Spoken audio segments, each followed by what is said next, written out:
변호사님, 네. 5월은 휴일도 많고 네. 또 날씨도 풀리고 해서 많은 사람들이 여행을 네. 계획하곤 하는데요. 네. 이런 여행객들을 대상으로 하는 이제 호텔 또는 펜션, 민박업소에서 이제 손님을 받지 않습니까? 그렇죠. 그래서 오늘은 숙박과 임대에 대해서 얘기를 해볼까 합니다. 그 요즘에는 에어비앤비 같은 플랫폼이 많기 때문에 네. 일반인들도 이 숙박을 하는 개념이 돼버리잖아요. 네. 자기 아파트나 오피스텔에 손님을 받잖아요. 네. 그래서 여기서 호스트는 전문 호스트가 아니라 그냥 일반인이에요. 집주인들. 이제 일반인들이 에어비앤비라는 플랫폼을 통해서 실질은 숙박을 하고 있기 때문에 이걸 구별하는 게 좀 중요한데요. 그래서 오늘은 숙박 시설과 임대의 차이에 대해서 한번 알아보겠습니다. 네. 변호사님, 임대와 숙박을 구별하는 것이 중요한 이유가 따로 있을까요? 그 일반인이 단기 임대를 줄 때 현재 우리나라 법에 의하면은 신고를 받기가 애매해요. 그러니까 예컨대 뭐 외국인 관광 도시민박업이라든지 아니면 농어촌 민박업 제주도 같은데 네. 허가를 받을 수 있는데 그 외국인 관광 도시민박업이랑 농어촌 민박업은 별도의 요건이 필요해요. 아하. 외국인들을 뭐 6개월 이상 받아야 된다든지 네. 아니면 그 건물이 농어촌 지역에 있어야 된다 이런 게 있는데 그게 아니라 그냥 서울 수도권의 일반적인 오피스텔 같은 경우는 해당 사항이 없거든요.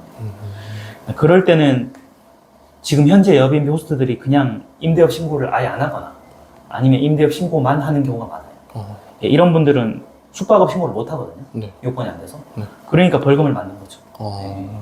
그러면 숙박과 임대의 차이를 제대로 모르면 이거 자칫 잘못하면 바로 벌금을 맞을 수도 있겠네요. 그렇죠. 이게 이제 시간 문제예요. 단속이 들어와서 그 숙박이라는 게 밝혀지면 예전에는 그 공중위생법 위반으로 벌금 70만 원 정도 나왔어요. 네. 제가 상담도 실제 70만 원 많이 했거든요. 근데 요즘에 금액이 올라갔어요. 그래서 물론 이게 호스트가 운영한 기간에 따라 다르겠으나 최근에는 막 300만 원 이렇게도 나와요.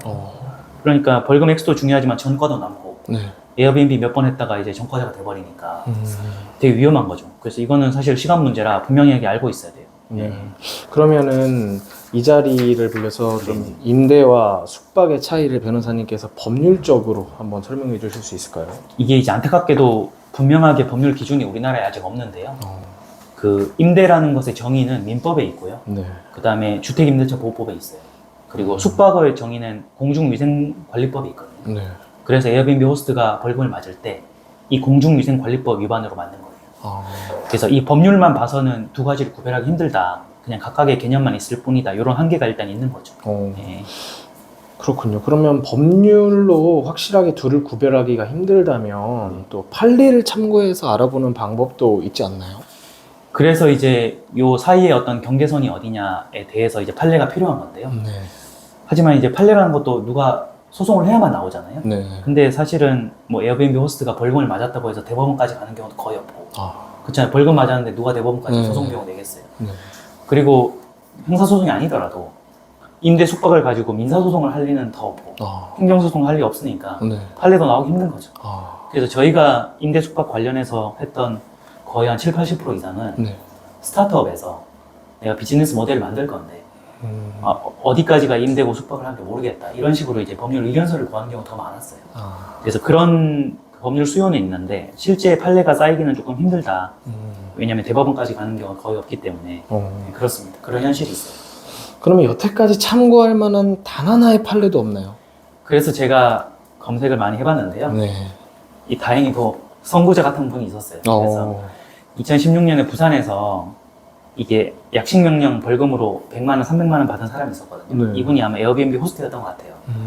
근데 우리한테는 고맙게도 이분이 억울하다고 벌금 내고 끝내는 게 아니라 헌법소송까지 했어요. 그래서 헌법재판소는 헌법소송이 들어오면 판결을 내릴 수밖에 없기 때문에 네. 이 헌법재판소 결정문이 하나 있거든요. 근데 이 헌법재판소 결정문을 보면 임대 숙박의 차이에 관한 힌트를 좀 얻을 수 있어요. 헌법재판소 결정문에서 그러면 임대와 숙박을 어떻게 설명을 해놨나요? 그 결론부터 얘기하면 계약 형식이 중요한 게 아니라 실질이 중요하다. 이 실질이라는 게 뭐냐? 여러 가지가 있는데요.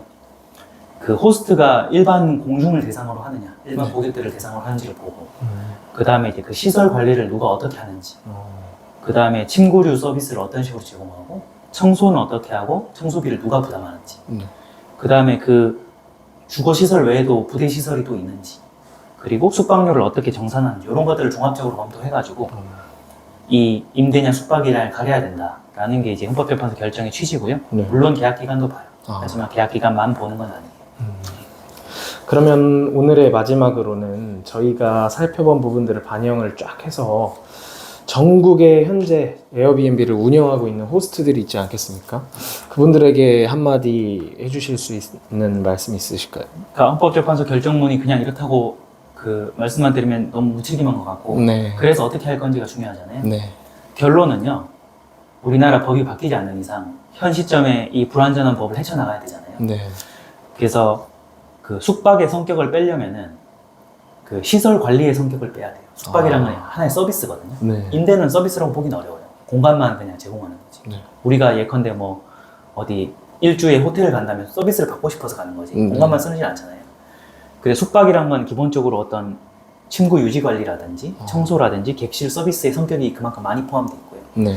임대라는 건 딸랑 그냥 공간만 주는 거예요. 그래서 에어비앤비 호스트가 운영을 할 때 벌금을 맞는 게 현실이지만 어떻게든 안 받고 임대로 해석이 되려면 기간은 길수록 좋고요. 예컨대 한 달 이상. 한 달. 그리고 서비스의 성격을 다 빼야 돼요. 그리고 청소나 그 객실 관리를 임대인이 해야 되고, 임차인이 해야 되고, 직접 하게 하는 거죠. 그런 성격이 강할수록 임대로 해석될 여지가 커지고, 임대인이 뭔가 주관해서 다 해결하려고 할수록 숙박의 요소가 커져요. 근데 이런 차이 때문에 우리나라 스타트업들이 신사업을 펼치기 힘들다는 논의가 있어서 네. 사실은 상공회의소에 규제 샌드박스로 올라가 있어요.